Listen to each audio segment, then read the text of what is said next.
نحمده ونصلي على رسوله الكريم اما بعد فاعوذ بالله من الشيطان الرجيم بسم الله الرحمن الرحيم رب اشرح لي صدري ويسر لي امري واحلل عقدة من لساني يفقهوا قولي۔ آئیے ہم دیکھتے ہیں کہ شادی کے موضوع پر یا نکاح کے بارے میں اسلام ہمیں کیا تعلیم دیتا ہے۔ اس بارے میں اللہ سبحانہ وتعالی نے ہماری بہترین رہنمائی فرمائی ہے، خواہ پیدائش کا مرحلہ ہو یا وفات کا یا پھر شادی کا، ان سب مواقع پر ہمیں بہترین تعلیم دی گئی ہے۔ جس طرح بچے کی تعلیم و تربیت ماں باپ پر فرض ہے، اسی طرح ماں باپ کی ایک اہم ذمہ داری یہ بھی ہے کہ شادی کی عمر کو پہنچنے کے بعد بچوں کا نکاح کر دیں اور اس معاملے میں بلا وجہ تاخیر نہ کی جائے۔ نبی صلی اللہ علیہ وسلم نے فرمایا، جس شخص کے ہاں بچہ پیدا ہو وہ اس کا اچھا نام رکھے، اس کو ادب سکھائے، پھر جب وہ بالغ ہو تو اس کا نکاح کر دے، اور بالغ ہونے پر اگر اس کا نکاح نہ کیا گیا اور وہ بچہ گناہ میں مبتلا ہوا تو اس کا گناہ باپ پر ہوگا۔ جو ہی نکاح کی بات ہوتی ہے یا نکاح کا ارادہ ہوتا ہے تو اس میں سب سے پہلی چیز رشتے کی تلاش ہوتی ہے کہ نکاح کہاں کیا جائے۔ اس موقع پر ہمارے معاشرے میں عام طور پر خاندان اور برادری کو ترجیح دی جاتی ہے، لیکن اسلام میں خاندان اور برادری ایک پہچان تو ہے، لیکن اس کی وجہ سے کوئی بڑا چھوٹا نہیں۔ قرآن پاک میں اللہ تعالیٰ فرماتے ہیں، یا ایھا الناس اتقوا ربکم الذی خلقکم من نفس واحدۃ، اے لوگو اپنے رب سے ڈرو جس نے تم کو ایک جان سے پیدا کیا۔ یعنی بتانے کا مقصد یہ تھا کہ تم سب کی اصل ایک ہے، تم سب آدم کی اولاد ہو۔ جب سب آدم کی اولاد ہے تو پھر انسان ہونے کے ناطے محض خاندانی فرق سے کوئی بڑا چھوٹا نہیں ہوتا۔ اللہ تعالیٰ کے ہاں اگر کسی کو بڑائی کا مقام حاصل ہے تو وہ انسان کا تقویٰ ہے، اس کا اخلاق ہے۔ تقویٰ تو دل کی کیفیت کا نام ہے۔ تقویٰ کے بعد انسان کی ظاہری کیفیت یعنی اس کا اخلاق جو ہے وہ اس کی پہچان ہے، اور اسی بنا پر قیامت کے دن اس سے معاملہ کیا جائے گا۔ حسن اخلاق میزان میں سب سے بھاری نیکی ہے۔ اور جہاں تک ذات پات کا تعلق ہے، قرآن پاک میں اللہ تعالیٰ فرماتے ہیں، وَجَعَلْنَاكُمْ شُعُوبًا وَقَبَائِلَ لِتَعَارَفُوا، ہم نے تمہیں قبیلوں اور خاندانوں میں بنایا تاکہ تم ایک دوسرے کی پہچان کر سکو۔ اسی طرح ایک اور جگہ پر فرمایا، وَهُوَ الَّذِي خَلَقَ مِنَ الْمَاءِ بَشَرًا، وہ اللہ وہ ذات ہے جس نے پانی سے انسان کو پیدا کیا، فَجَعَلَهُ نَسَبًا وَصِهْرًا، اور اس سے اس نے نسب اور سسرال کے رشتے پیدا کیے۔ رشتہ دیکھنے میں عموماً خاندان کے بعد پھر مال یعنی حسب نسب کے بعد مال کو ترجیح دی جاتی ہے۔ نبی صلی اللہ علیہ وسلم نے فرمایا، میری امت کا فتنہ مال ہے، یعنی وہ رشتہ جو محض مال کو دیکھ کر قائم کیا جائے اس میں برکت نہیں ہو سکتی۔ آپ صلی اللہ علیہ وسلم نے یہ بھی فرمایا کہ عورت سے شادی 4 چیزوں کی بنیاد پر کی جاتی ہے، اس کا حسب نسب، مال، حسن، خاندان، لیکن تم دین والی کو اختیار کرو۔ یعنی اگر کسی کے اندر دین کی روح ہوگی، خدا کا خوف ہوگا، تو وہ لازمی طور پر دوسروں کے معاملے میں وہی رویہ اختیار کرے گا جو وہ اپنے لیے پسند کرتا ہے۔ پھر اسی طرح ہمارے ہاں حسن و جمال کو بہت اہمیت دی جاتی ہے، اس لیے بہت سی ایسی لڑکیاں صرف اس لیے شادی سے محروم رہ جاتی ہیں کہ ان کے پاس معاشرے کا مطلوبہ معیار حسن نہیں۔ حالانکہ حسن اپنی جگہ ایک اہمیت ضرور رکھتا ہے، لیکن وہ کبھی بھی دین اور اخلاق اور کردار کے برابر نہیں ہو سکتا۔ اس لیے اگر ان 2 چیزوں میں سے ایک کو چننا پڑے تو اس میں انسان کو پھر دین ہی کو ترجیح دینی چاہیے۔ جس طرح باقی چیزیں فنا ہونے والی ہیں، جیسے مال آنی جانی چیز ہے، اسی طرح انسان کا حسن بھی آنی جانی چیز ہے۔ جو چیز انسان کو دنیا میں فائدہ دیتی ہے وہ اس کی سیرت و اخلاق ہے، اور جو چیز اس کو آخرت میں فائدہ دے گی اور پھر ایک خاندان کی تعمیر اور ترقی میں وہ اس کا اخلاق اور کردار ہے۔ سوال یہ پیدا ہوتا ہے کہ رشتے کی تلاش میں طریقہ کار کیا اختیار کیا جائے؟ کیا وہ جو ہمارے معاشرے میں عام طور پر ہوتا ہے کہ رشتے کی تلاش میں مختلف جگہ پر لڑکیاں دیکھی جاتی ہیں اور پھر ان کی خامیاں اور نقائص اور ناپسندیدہ چیزیں جگہ جگہ بیان کی جاتی ہیں. قرآن پاک میں اس چیز کی سختی سے مذمت کی گئی ہے. اللہ سبحانہ وتعالیٰ فرماتے ہیں وَلَا تَلْمِزُوا أَنفُسَكُمْ وَلَا تَنَابَزُوا بِالْأَلْقَابِ بِئْسَ الِاسْمُ الْفُسُوقُ بَعْدَ الْإِيمَانِ وَمَن لَّمْ يَتُبْ فَأُولَٰئِكَ هُمُ الظَّالِمُونَ. اور آپس میں ایک دوسرے کو عیب نہ لگاؤ اور نہ کسی کو برے لقب سے یاد کرو. ایمان لانے کے بعد کسی کو برے لقب سے یاد کرنا بہت برا ہے، اور جو لوگ توبہ نہ کریں وہی ظالم ہیں. تو بات یہ ہے کہ رشتے کی تلاش میں انسان جو بھی اس کے لیے پاسبل آسان طریقہ ہو اس کے لیے کوشش کر سکتا ہے، دیکھ سکتا ہے، لیکن دیکھنے کے بعد اگر پسند نہ آئے تو اس کو مجلسوں میں بیٹھ کر کرٹیسائز کرنا یا چھوٹی چھوٹی باتوں پہ ناک منہ چڑھانا یہ نہایت ناپسندیدہ چیز ہے. بد اخلاقی اور ایمان ان دونوں کا آپس میں کوئی میل اور جوڑ نہیں. پھر اسی طرح یہ ہے کہ اس معاملے میں دعا بھی کرنی چاہیے. حضرت موسیٰ علیہ السلام جب مدین گئے ہجرت کرنے کے بعد مصر سے، تو وہاں انہوں نے، جبکہ ان کے پاس نہ کوئی گھر تھا، نہ کوئی شیلٹر تھا، نہ کوئی جگہ تھی، تو انہوں نے دعا مانگی رب انی لما انزلت الی من خیر فقیر، کہ اے میرے رب تو جو بھلائی بھی میری طرف نازل کرے میں اس کا محتاج ہوں. اور پھر قرآن پاک ہی کی تعلیم کی روح سے ہم دیکھتے ہیں کہ ودن 24 آورز ان کو اللہ تعالیٰ نے گھر بھی دیا، کھانا بھی دیا اور نکاح کا بھی انتظام کیا. تو یہ دعا ہر وہ شخص پڑھ سکتا ہے جو رشتے کے لیے پریشان ہو، یا والدین بھی پڑھ سکتے ہیں اپنی اولاد کے لیے. پھر اسی طرح یہ دعا کرنا ربنا هب لنا من ازواجنا وذرياتنا قرة اعین واجعلنا للمتقین اماما، یہ بھی مفید ہو سکتی ہے.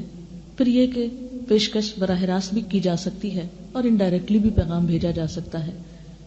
پھر یہ کہ عموماً ہمارے ہاں رواج یہ ہے کہ لڑکے والے لڑکی کو پروپوز کرتے ہیں، جبکہ اسلام میں اس کی بھی قید نہیں.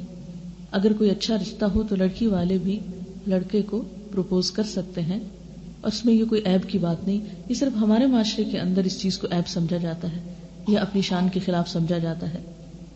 مثلا ہم دیکھتے ہیں حضرت خدیجہ رضی اللہ تعالی عنہا کی مثال. پھر اسی طرح حضرت حفصہ جب بیوہ ہوئیں تو حضرت عمر خود جا کر حضرت عثمان سے کہتے ہیں کہ آپ میری بیٹی سے نکاح کر لیں. پھر حضرت ابوبکر کے پاس آتے ہیں. لیکن ہمارے ہاں اس چیز کو مائنڈ کیا جاتا ہے اگر اسلامی طریقے پر عمل کرتے ہوئے کوئی ایسا کر لے تو اس میں حرج نہیں ہے. اور ہمیں ایسی رسموں کو توڑنا بھی چاہیے کہ جو ہمارے معاشرے میں بہت سی پریشانی اور مشکلات کا سبب بن گئی ہیں. رشتہ بھیجنے کے بعد رشتے کے بارے میں چھان بین کرنا یا معلومات حاصل کرنا بھی ضروری ہے، اور اس میں بھی خاص طور پر جس چیز کی طرف توجہ دلانے کی ضرورت ہے وہ ہے صحیح مشورہ. اگر کوئی کسی کے بارے میں کوئی معلومات حاصل کرنا چاہے تو اس کو عدل و انصاف پر مبنی صحیح بات بتانی چاہیے، نہ تو کسی کی تعریف میں مبالغہ آرائی کریں اور نہ ہی بلا وجہ کسی کے اندر خامیاں اور نقص ڈھونڈ کر دوسرے کو متنفر کریں.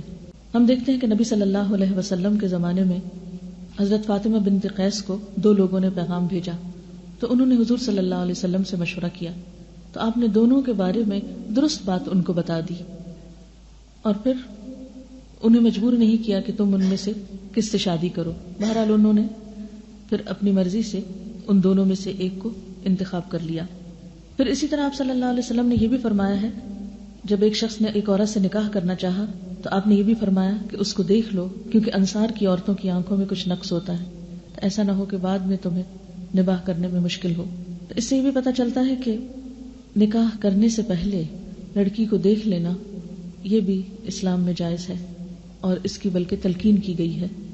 ہمارے ہاں ویسے لڑکی چاہے پردہ کرے یا نہ کرے، لڑکے کو دکھانے میں سب ہچکچاتے ہیں، یا یہ کہ لڑکے کے خاندان والوں کو دکھانے کو مائنڈ کرتے ہیں، جبکہ اس دکھانے کی طرف دین نے خود توجہ دلائی ہے، خصوصاً اگر دوسرے فریق کا مطالبہ ہو.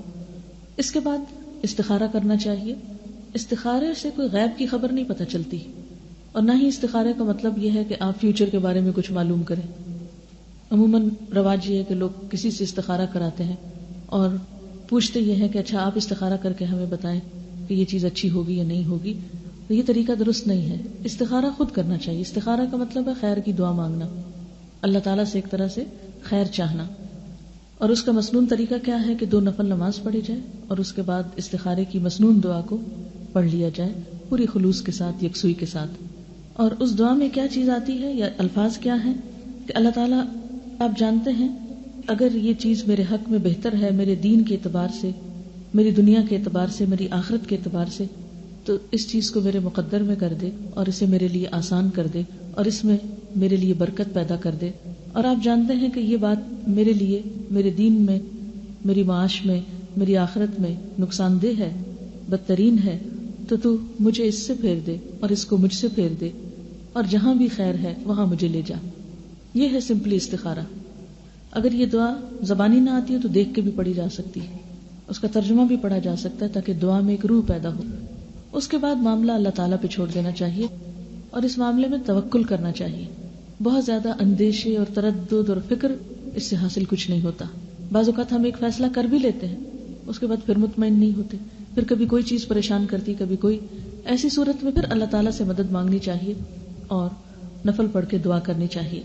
اس کے بعد یہ کہ بات پکی کر لینی چاہیے، جس کو عموماً ہماری اصطلاح میں منگنی کہا جاتا ہے. قرآن پاک میں اس کے بارے میں ذکر آتا ہے وَلَا جُنَاحَ عَلَيْكُمْ فِي مَا أَرَّدْتُمْ بِهِ مِنْ خِطْبَةِ النِّسَاءِ أَوْ أَكْنَنْتُمْ فِي أَنفُسِكُمْ. تم پر اس میں کوئی گناہ نہیں کہ تم اشارتاً یا کنایتاً ان عورتوں سے نکاح کی بات کہو یا اپنے دل میں پوشیدہ ارادہ کرو. تو خطبہ منگنی کے لیے استعمال ہوتا ہے، اور منگنی کا لفظ اردو میں بھی مانگنا، یعنی رشتہ مانگنے کے لیے بیسیکلی استعمال ہوتا ہے. مانگنے کے بعد جب بات پکی ہو جائے تو اس موقع پر ایک طرح سے وربلی ایک معاہدہ طے پاتا ہے. ایسے میں انگوٹھی پہنانا یا کسی خاص فنکشن کا اہتمام کرنا سنت سے کچھ بھی ثابت نہیں.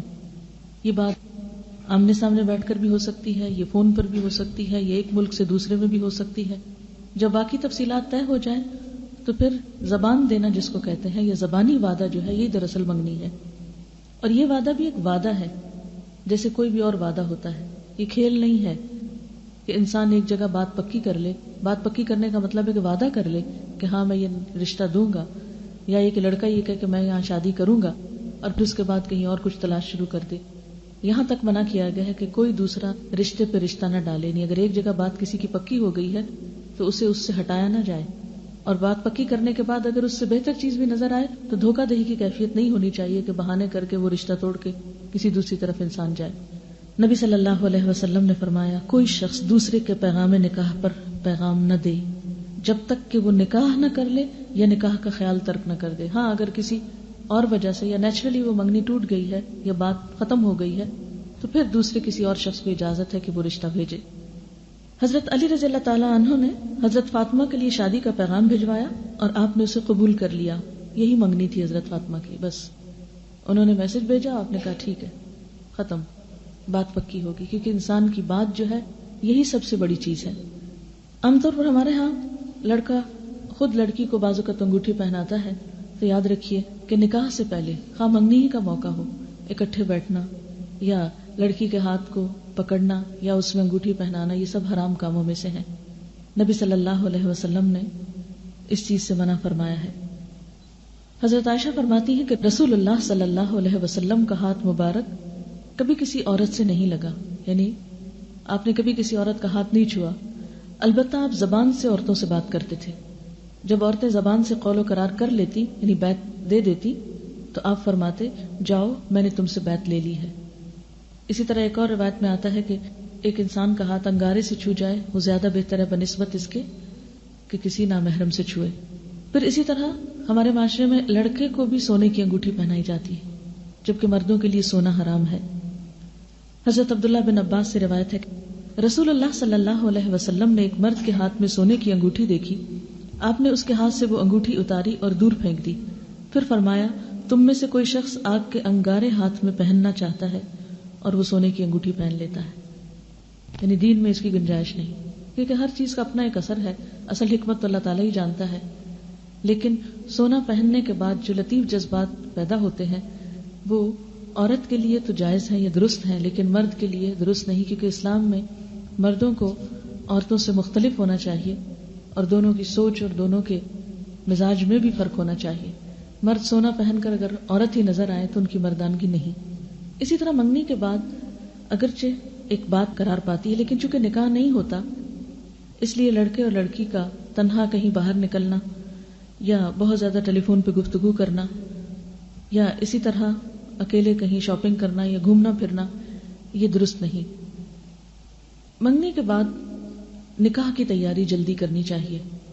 بعض اوقات سال ہا سال تک منگنی قائم رہتی ہے اور اس میں کئی خرابیاں پیدا ہو جاتی ہیں، یا پھر اس کے بعد کچھ اور رسم و رواج شروع ہو جاتے ہیں کہ ہر عید پر کچھ بھیجا جائے یا اہتمام کے ساتھ مختلف مواقع پر لین دین کیا جائے، اور اس میں بسا اوقات دونوں فریقوں پر ایک بوجھ ہو جاتا ہے، اور اگر اس میں کمی بیشی ہو جائے یا کوئی چیز ناگوار ہو تو تعلقات میں خرابی بھی ہو جاتی ہے.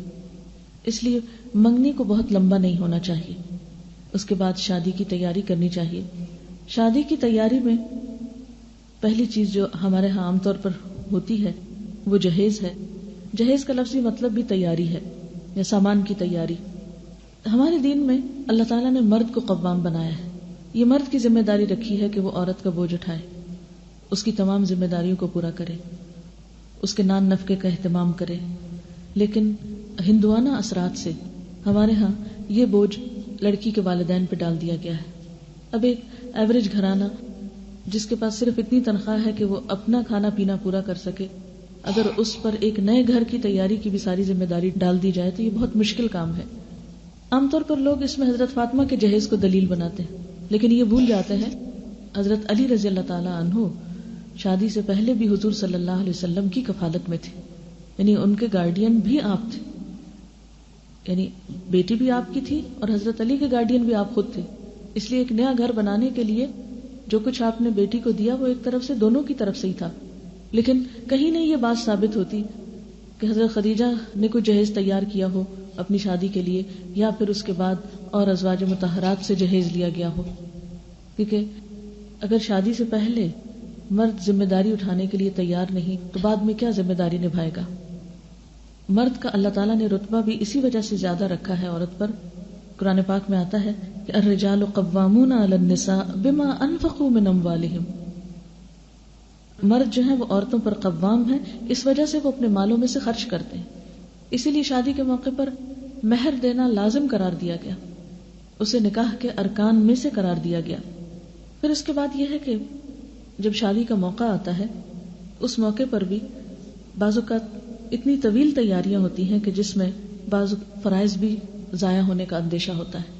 مثلا نمازوں کی پابندی چھٹ جاتی ہے یا یہ کہ کچھ اور اہم چیزیں جو ہیں وہ پیچھے چلی جاتی ہیں.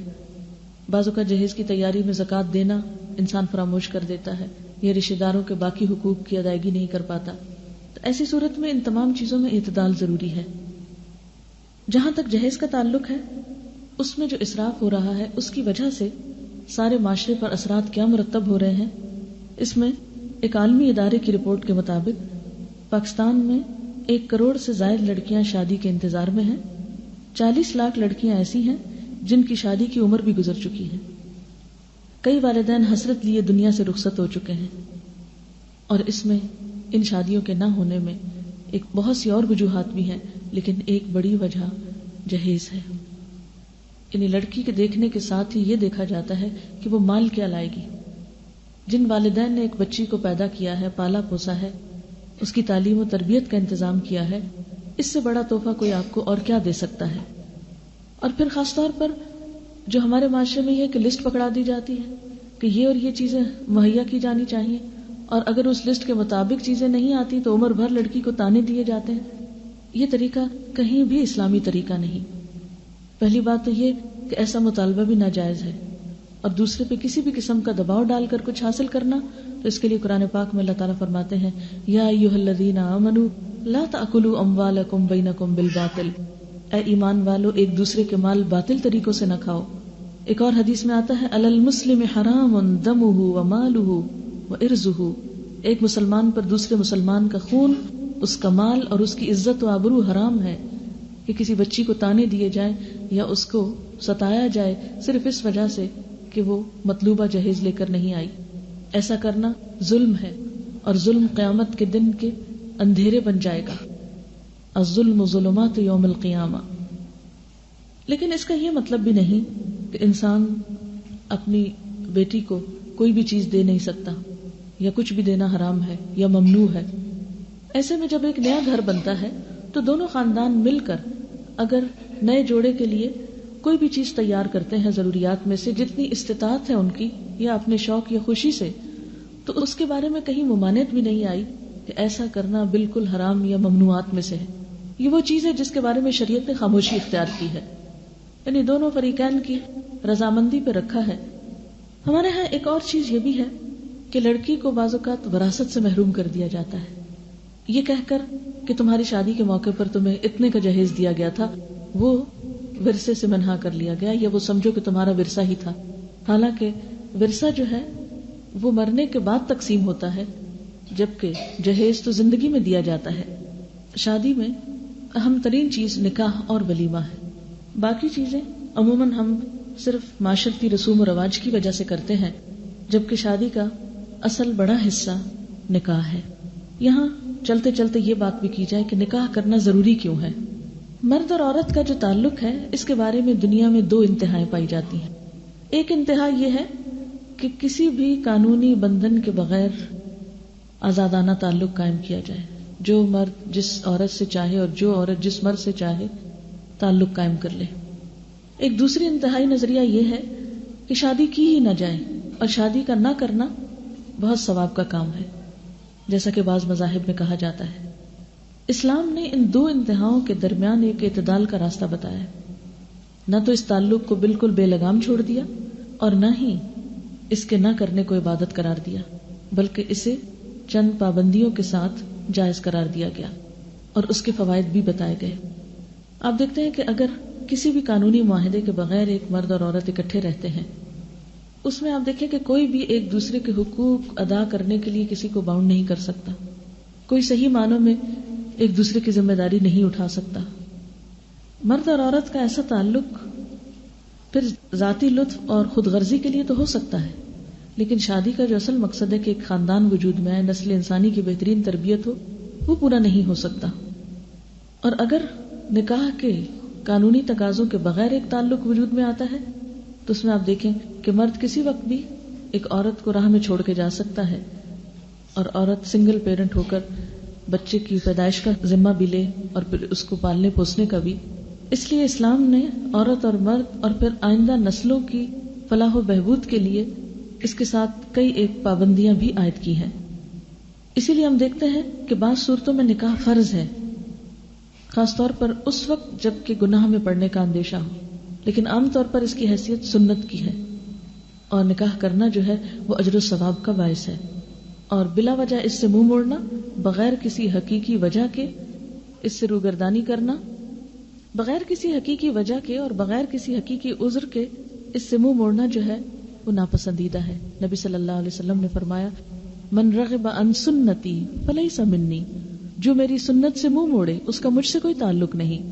یعنی اگر کوئی شخص یہ سمجھتا ہے کہ شادی کے بغیر میں زیادہ پاکیزہ زندگی بسر کر رہا ہوں تو یہ بات غلط ہے، کیونکہ وہ فطرت کی خلاف ورزی کر رہا ہے. ہاں، یہ الگ بات ہے کہ اگر اس کو موقع میسر نہیں اور وہ صبر کر رہا ہے تو اس صبر میں بھی اس کے لیے اجر ہے، اس کا حرام سے بچنا بھی اس کے لیے پھر باعث اجر ہے.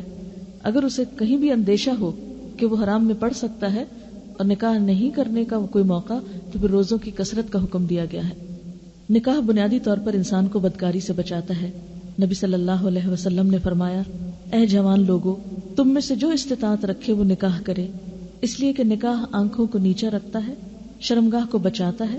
اور جو شخص نکاح کی طاقت نہ رکھے وہ روزہ رکھے، کیونکہ روزہ اس کی خواہش نفس کو ختم کرے گا. پھر اسی طرح انسان کو شیطانی خیالات سے بچاتا ہے، انسان کے لیے باعث سکون ہے. قرآن پاک میں اللہ تعالیٰ فرماتے ہیں، وَمِنْ آيَاتِهِ أَنْ خَلَقَ لَكُم مِّنْ أَنفُسِكُمْ أَزْوَاجًا لِتَسْكُنُوا إِلَيْهَا وَجَعَلَ بَيْنَكُم مَّوَدَّةً وَرَحْمَةً، اور اللہ کی نشانیوں میں سے ہے کہ اس نے تمہارے نفسوں میں تمہارے لیے جوڑے پیدا کیے، یعنی انسانوں میں سے ہی، تاکہ تم ان سے سکون پاؤ، اور تمہارے درمیان محبت اور رحمت پیدا کر دی. یعنی نکاح کے ذریعے دین مکمل کر لیتا ہے، لہٰذا اسے چاہیے کہ باقی آدھے دین کے معاملے میں اللہ سے ڈرتا رہے. یعنی شادی ہو کر آدھا مکمل ہو جائے تو باقی میں پھر خدا کا خوف کرے اور بیوی کے حقوق ادا کرے اور اپنی ذمہ داریاں پوری کرے. اس طرح بیوی شوہر کے حقوق ادا کرے اور بعد کی آنے والی ذمہ داریوں کو نبھائے. یعنی صرف یہ نہیں کہ انسان نکاح کر لے اور اس کے بعد اپنے فرائض سے غافل ہو جائے، تو یہ بھی اس کے دین کو نقصان دینے والی چیز ہے۔ آپ صلی اللہ علیہ وسلم نے فرمایا 3 آدمیوں کی مدد کرنا اللہ کے ذمے ہے، ایک وہ غلام جس نے اپنے مالک سے آزادی کا معاہدہ کیا اور وہ ادائیگی کی نیت رکھتا ہے، نمبر 2 برائی سے بچنے کی نیت سے نکاح کرنے والا، اور نمبر 3 اللہ کی راہ میں جہاد کرنے والا۔ پھر اسی طرح نکاح نسل کی بقا اور حفاظت کا ضامن ہے۔ آپ دیکھیں کہ مغرب میں جہاں نکاح ختم ہوتا جا رہا ہے وہاں ان کی نسلیں بھی ختم ہوتی جا رہی ہیں، کیونکہ جب مرد اور عورت اکٹھے رہ رہے ہیں صرف اپنے لطف کی خاطر اور وہ بچوں کا وجود برداشت نہیں کر رہے، تو ایسی صورت میں اس آزادی کا نتیجہ کیا ہو رہا ہے کہ ویسٹ میں اس وقت تشویشناک حد تک ٹین ایجرز کی تعداد کم ہو گئی ہے، یعنی انہیں اپنی آئندہ سالوں میں اپنی نسلیں ختم ہونے کا اندیشہ پڑ گیا ہے۔ اس کے برعکس آپ دیکھتے ہیں کہ مسلمان ممالک میں روز بروز تعداد جو ہے وہ بڑھتی چلی جا رہی ہے، کیونکہ شادی کا ایک مقصد اولاد پیدا کرنا بھی ہے۔ اسی لیے نبی صلی اللہ علیہ وسلم نے فرمایا محبت کرنے والی اور بچے پیدا کرنے والی عورت سے نکاح کرو، کیونکہ میں قیامت کے روز دوسرے انبیاء کے مقابلے میں تمہاری کثرت کی وجہ سے فخر کروں گا۔ نبی صلی اللہ علیہ وسلم اپنی امت کی کثرت کی وجہ سے، یعنی تعداد میں زیادتی کی وجہ سے فخر کریں گے۔ پھر اسی طرح شوہر اور بیوی کے درمیان کچھ فرائض بھی ہیں اور حقوق بھی ہیں، یعنی نکاح کے بعد ان حقوق کی ادائیگی بے حد ضروری ہے۔ مردوں پہ ذمہ داری ڈالی گئی کہ وہ بیوی کے حقوق ادا کرنے میں سب سے زیادہ جس چیز کا خیال رکھیں وہ ہے معروف، یعنی بھلے طریقے سے زندگی بسر کی جائے، اس میں کوئی ظلم اور زیادتی نہ کی جائے۔ آپ صلی اللہ علیہ وسلم نے فرمایا کوئی مومن اپنی مومنہ بیوی سے نفرت نہ کرے، یعنی اگر بیوی کا دین اخلاق اچھا ہے تو کوئی اگر مثلا گھر کا کام نہیں آتا یا کسی اور وجہ سے کوئی اس کے اندر کمی بیشی ہے تو ایسی صورت میں درگزر سے کام لے۔ فرمایا کوئی مومن اپنی مومنہ بیوی سے نفرت نہ کرے، اگر بیوی کی کوئی عادت اس کو پسند نہیں تو ہو سکتا ہے دوسری پسند آ جائے۔ پھر اسی طرح معاف کرنے اور درگزر سے کام لینے کا حکم دیا گیا۔ پھر اس چیز سے روکا گیا کہ شوہر اپنی بیوی پر سختی کرے۔ آپ نے فرمایا عورتوں کے ساتھ اچھا سلوک کرو، عورت پسلی سے پیدا کی گئی ہے اور پسلیوں میں سب سے زیادہ اوپر کا حصہ خمدار ہے، اسے سیدھا کرو گے تو ٹوٹ جائے گی، چھوڑ دو گے تو خمدار ہی رہے گی، بس عورتوں سے اچھا سلوک کرو۔ یعنی جیسے پسلی کی ایک خاص شیپ ہے نا، اور پسلی جسم میں کتنی ضروری ہے، یعنی آپ کی یہ پسلیاں جو ہیں یہ آپ کا پورا جو آپ کے لنگز ہیں، آپ کا ہارٹ ہے، ان سب چیزوں کی حفاظت کر رہی ہیں، تو اس لیے ضروری تھا کہ یہ خمدار ہو۔ تو اسی طرح عورت کی فطرت کے اندر بھی چونکہ اسے بچوں کی پیدائش کا کام لینا ہے اور اس سے بچوں کی تربیت اور ان کی اپ برنگنگ کا کام لینا ہے، اس لیے اس کے مزاج میں ایک ممتا رکھی گئی ہے، اس کے مزاج میں جذبات زیادہ رکھے گئے ہیں، اس بنا پر اس کے اندر تمہارے جیسی اسٹریٹ فارورڈنس نہیں، اس کو پسلی سے تشبیہ دے کے بتایا گیا کہ جس طرح پسلی میں خم ہوتا ہے ایسے ہی اس کے اندر بھی ایک اپنی ایک مرضی ہوتی ہے، ایک خم ہوتا ہے، تم اس سے بالکل سیدھا کرنے کی کوشش مت کرو۔ اور کس طرح سیدھا؟ کیونکہ مرد کی سوچ ہے وہ مختلف ہے، یعنی جیسے تم سوچتے ہو ویسا مت ایکسپیکٹ کرو کہ بیوی بھی بالکل ویسے ہی سوچے گی، یا جیسے تم کام کرتے تو بیوی کو تم اسی مطابق کام کرانے کی کوشش کرو۔ نہیں، عورت اور مرد کے مزاج میں فرق ہے، فطری فرق ہے، اس فرق کو باقی رہنے دو اور زبردستی کر کے اس کو ختم نہ کرو، ورنہ کیا ہوگا، ٹوٹ جائے گی۔ پھر اسی طرح بیوی کے ساتھ حسن اخلاق کا حکم دیا گیا۔ آپ نے فرمایا خیرکم خیرکم لأہلہ وانا خیرکم لأہلی، تم میں سب سے بہتر وہ ہیں جو اپنے اہل و عیال میں سب سے اچھے ہیں اور میں تم سب میں اپنے اہل و عیال کے لیے اچھا ہوں۔ آپ نے فرمایا کامل ایمان والے مومن وہ ہیں جو اپنے اخلاق میں سب سے اچھے ہوں، کامل ایمان والے مومن وہ ہیں جو اپنے اخلاق میں سب سے اچھے ہوں، اور تم میں سب سے اچھے وہ لوگ ہیں جو اپنی بیویوں کے حق میں سب سے اچھے ہوں۔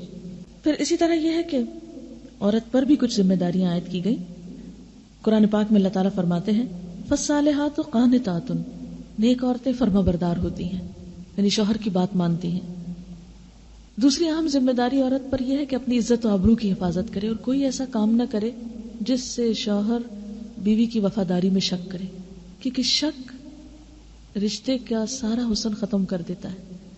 اس لیے ایسی تمام چیزوں سے بچنا چاہیے کہ جس میں آپس میں ایک دوسرے کے درمیان اعتماد باقی نہ رہے۔ اسی لیے عورت کے لیے لازم ہے کہ وہ شوہر کو اپنے محبت کا، اپنی وفاداری کا یقین دلائے۔ آپ صلی اللہ علیہ وسلم نے فرمایا عورت جب 5 وقت کی نماز پڑھے، اپنی آبرو کی حفاظت کرے تو وہ جنت کے جس دروازے سے چاہے داخل ہو جائے۔ آپ نے یہ بھی فرمایا خدا پہ ایمان رکھنے والی عورت کے لیے جائز نہیں کہ وہ اپنے شوہر کے گھر میں کسی ایسے کو آنے دے جس کا آنا شوہر کو پسند نہیں، کیونکہ ہوتا ہے نا شادی کے بعد بعض اوقات ہسبینڈز کو یہ نہیں اچھا لگتا کہ کوئی خاص شخص ان کے گھر میں آئے، کوئی میل وزٹر ہو سکتا ہے، بعض اوقات رشتہ دار کوئی ہو سکتے ہیں جن کے آنے سے گھر میں فساد ہوتا ہے. تو ایسے میں عورت کو اپنے شوہر کو زیادہ ترجیح دینی چاہیے، اس کی بات زیادہ سننی چاہیے بنسبت اس کے کہ انسان باقی لوگوں کو زیادہ اہمیت دے.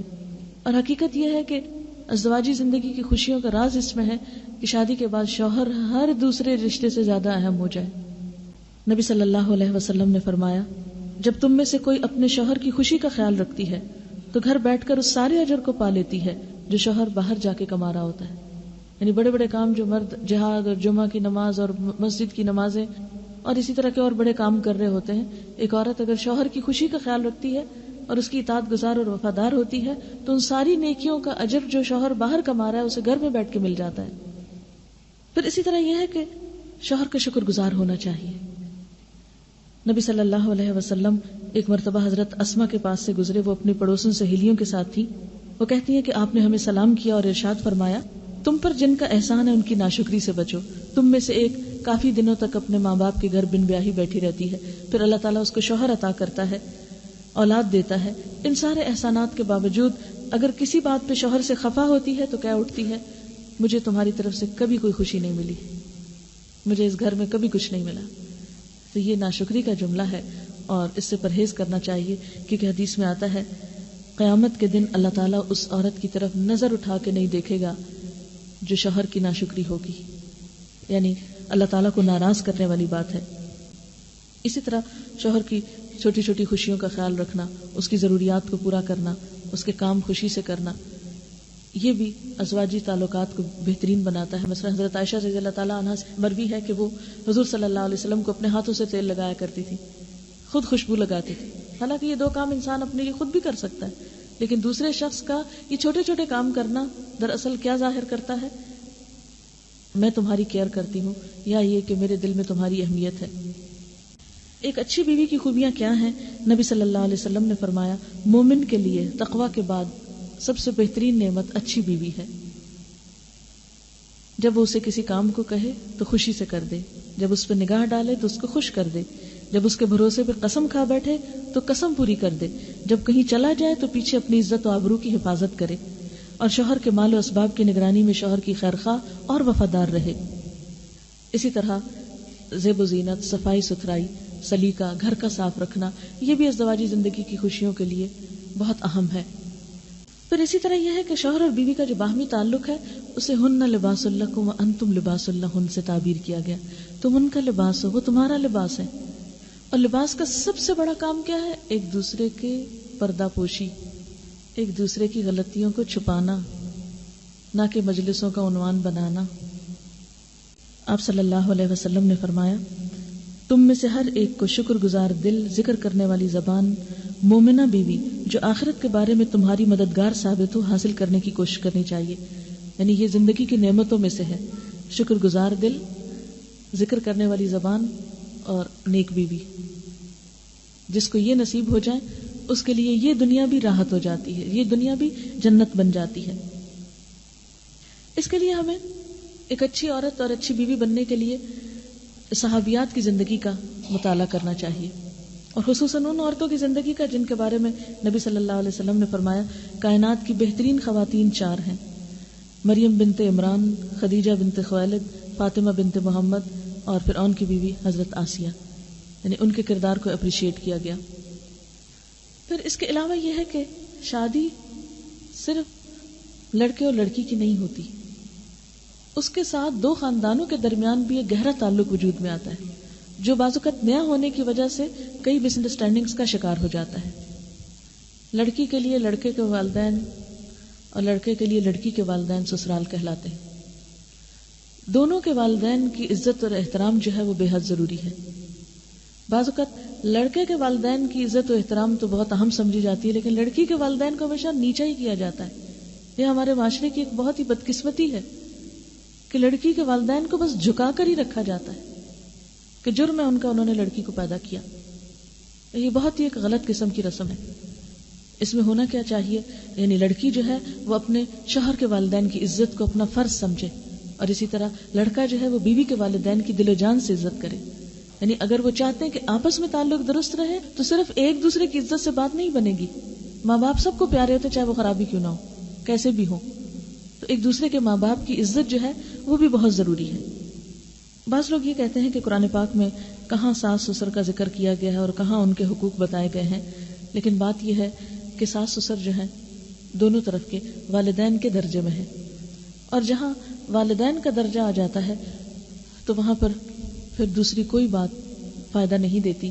والدین کی عزت, احترام, محبت, ان کے ساتھ رحمت و شفقت کا معاملہ کرنا, اور والدین اپنے ہوں یا شوہر کے ہوں ان کے ساتھ حسن سلوک جو ہے وہ ان نیکیوں میں سے ہے جس کا بدلہ انسان کو دنیا میں ملتا ہے, اور ان کے ساتھ بد سلوکی ان گناہوں میں سے ہے جس کی سزا دنیا میں ملتی ہے انسان کو. اس لیے اس معاملے میں بہت ہی محتاط رہنے کی ضرورت ہے. اب میں چند ایک باتیں نکاح کے موقع سے متعلق کہنا چاہوں گی, جسٹ فار انفارمیشن, کہ نکاح میں کیا کیا چیزیں جو ہیں وہ بہت ضروری ہوتی ہیں. نمبر 1 یہ کہ ولی کی موجودگی. ولی یعنی باپ ہو سکتا ہے, یا اس باپ اگر نہ ہو تو کچھ اور رشتہ دار ہو سکتے ہیں, لیکن ولی کا ہونا اس لیے ضروری ہے کہ یہ لڑکی کے لیے پروٹیکشن کا باعث ہوتا ہے. ہم نے دیکھو کہ ہمارے معاشرے میں بھی لڑکی لڑکے کے مقابلے میں کمزور ہوتی ہے, بعض اوقات اپنے حقوق کو خود پروٹیکٹ نہیں کر سکتی, تو ولی اس کے لیے یعنی ایک طرح سے اس کے سر پر ہاتھ رکھتا ہے یا اس کے لیے ایک سپورٹ بنتا ہے. پھر اسی طرح گواہوں کا موجود ہونا, ایجاب و قبول, پھر نکاح کا اعلان کرنا, پھر مہر, پھر خطبہ نکاح, یہ نکاح کے ارکان ہیں. گھر سے بھاگ کر لڑکیوں کا نکاح کر لینا درست نہیں. نبی صلی اللہ علیہ وسلم نے فرمایا لا نکاح الا بولی, ولی کے بغیر نکاح نہیں ہوتا. نبی صلی اللہ علیہ وسلم نے یہ بھی فرمایا جو عورت اپنا نکاح ولی کی اجازت کے بغیر کرے اس کا نکاح باطل ہے, باطل ہے, باطل ہے. ایک اور جگہ پر فرمایا کوئی عورت خود اپنا نکاح نہ کرے اس لیے کہ اپنا نکاح خود کرنے والی تو زانیہ ہے. یعنی کوئی عورت کسی مرد کے ساتھ تنہائی میں جا کے کہے کہ میں یعنی کہ خدا کو گواہ بنا کر ہم دونوں ایک دوسرے کے میاں بیوی بن جاتے ہیں, تو یہ چیز درست نہیں. یہ بات اس لیے کہنا ضروری سمجھتی ہوں کہ پچھلے دنوں کسی نے مجھے بتایا کہ کوئی مرد اور عورت دونوں عمرے پر گئے, حالانکہ نکاح نہیں ہوا تھا, تو کہنے لگے کہ خاتون نے مجھے بتایا کہ ہم نے کعبہ کو گواہ بنا کر قرآن پہ ہاتھ رکھ کر کہا کہ آج کے بعد ہم ایک دوسرے کے لیے ہسبینڈ اینڈ وائف ہیں. تو کیا یہ تعلق درست ہے؟ نہیں, یہ تعلق درست نہیں. یعنی کوئی مرد اور عورت آپس میں بیٹھ کے قرآن پہ ہاتھ رکھ کے کوئی وعدہ نہیں کر سکتے, یا کعبہ کو یا حرم میں بیٹھ کے بھی ایسی بات نہیں کر سکتے. اس کے لیے قانون کا جو طریقہ ہے اس کو اختیار کرنا ضروری ہے. پھر یہ کہ نکاح کے موقع پر گواہوں کا ہونا بہت ضروری ہے, اور گواہ اس لیے تاکہ نکاح کا اعلان ہو. پھر ایجاب و قبول, یعنی ایجاب و قبول کا مطلب یہ ہے کہ لڑکا اور لڑکی جو ہے, یعنی لڑکا جب پروپوز کرے تو اس کے بعد لڑکی جو ہے وہ اس کو قبول کرے, اور نکاح کرانے والا جو ہے وہ لڑکے سے بھی پوچھتا ہے کہ کیا اتنے مہر پر یہ نکاح جو ہے وہ تمہیں قبول ہے, اور اگر وہ کہے کہ ہاں قبول ہے, میں اس پر راضی ہوں, اتنا مہر دوں گا, ان شرائط کو مانے جو پیش کی جا رہی ہیں, تو اس پر نکاح ہو جاتا ہے. پھر اسی طرح یہ ہے کہ گواہوں کو اس وقت موجود ہونا چاہیے. گواہ کا مطلب یہ ہے کہ جو موقع پر حاضر ہو, یعنی یہ نہیں کہ آپ دو ایسے لوگوں کا نام لکھوا دیں اس میں بطور گواہ جو رشتہ دار تو ہوں لیکن اوکیزن پہ حاضر نہ ہوں. پھر اسی طرح مہر کا دینا جو ہے وہ بہت ضروری ہے. قرآن پاک میں اللہ تعالیٰ فرماتے ہیں وَآتُوا النِّسَاءَ صَدُقَاتِهِنَّ نِحْلَةً, عورتوں کو ان کے مہر خوش دلی سے ادا کرو. قرآن پاک میں اللہ تعالیٰ یہ بھی فرماتے ہیں کہ جو ازواجی زندگی کا لطف تم ان سے اٹھاؤ تو ان کے مہر بطور فرض ادا کرو. یعنی مہر کا ادا کرنا جو ہے یہ فریضہ ہے, اور اس میں جان بوجھ کر کوتاہی کرنا جو ہے وہ کبیرہ گناہوں میں سے ہے.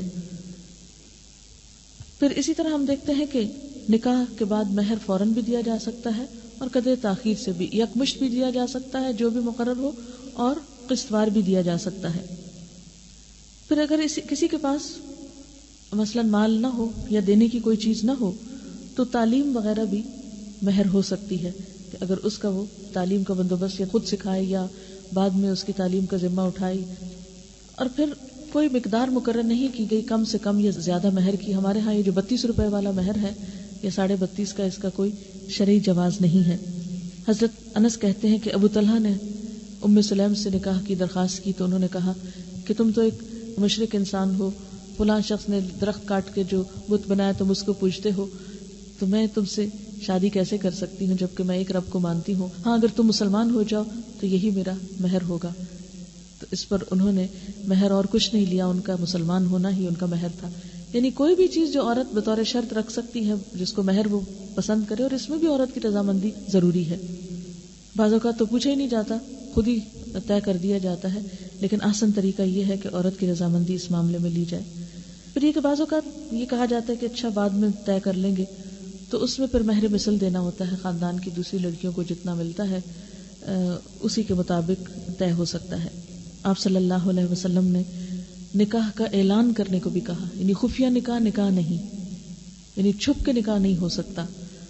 آپ نے فرمایا حلال اور حرام نکاح کے درمیان فرق کرنے والی چیز دف بجانا اور نکاح کا اعلان کرنا ہے. یعنی اعلان کسی بھی طریقے سے ہو سکتا ہے، لیکن عربوں میں عموماً کیا رواج تھا کہ اس موقع پر دف بجاتے تھے اور عورتیں ایسی آوازیں منہ سے نکالتی تھی، بعضوں کا تالیاں بجاتی ہیں، کچھ بھی. تو یہ تمام چیزیں جو ہیں یہ اعلان میں شمار ہوتی ہیں. پھر اسی طرح یہ ہے کہ نکاح کے بعد دلہا دلہن کو مبارکباد دینا چاہیے، اور اس کے لیے بھی مسنون دعا سکھائی گئی ہے. بارک اللہ لکا و بارک علیکما و جمع بینکما فی خیر. بہترین الفاظ ہیں جس کا ترجمہ یہ ہے کہ اللہ تجھے اور تم دونوں کو بہت برکت عطا کرے اور تمہارے درمیان بھلائی پر اتفاق پیدا کرے. یعنی بہترین دعا اس وقت کیا ہے؟ برکت کی دعا ہے. ہم دیکھتے ہیں کہ حضور صلی اللہ علیہ وسلم نے ایک موقع پر جو دعا دی وہ یوں تھی، اللہم بارک لہم و بارک علیہم. اللہ ان کو برکت دے اور ان پہ برکت ڈال، یعنی برکت پر برکت. تو اللہ تعالیٰ سے دعا ہے کہ وہ ہمیں زندگی کے ہر موڑ پر اپنی اطاعت کرنے والا بنائے. سبحان اللہ والحمد للہ ولا الہ الا اللہ واللہ اکبر ولا حول ولا قوة الا باللہ العلی العظیم. اللہم صلی علی محمد وعلی آل محمد کما صلیت علی ابراہیم وعلی آل ابراہیم انک حمید مجید. اللہم بارک علی محمد وعلی آل محمد کما بارکت علی ابراہیم وعلی آل ابراہیم انک حمید مجید. ربنا آتنا فی الدنیا حسنۃ وفی الآخرۃ حسنۃ وقنا عذاب النار. ربنا تقبل منا انک انت السمیع العلیم وتب علینا انک انت التواب الرحیم. وصلی اللہ تعالی علی خیر خلقہ محمد وعلی آلہ واصحابہ واہل بیتہ اجمعین برحمتک یا ارحم الراحمین. الہی آمین. وآخر دعوانا ان الحمد للہ رب العالمین. سبحانک اللہم و بحمدک نشہد ان لا الہ الا انت نستغفرک و نتوب الیک.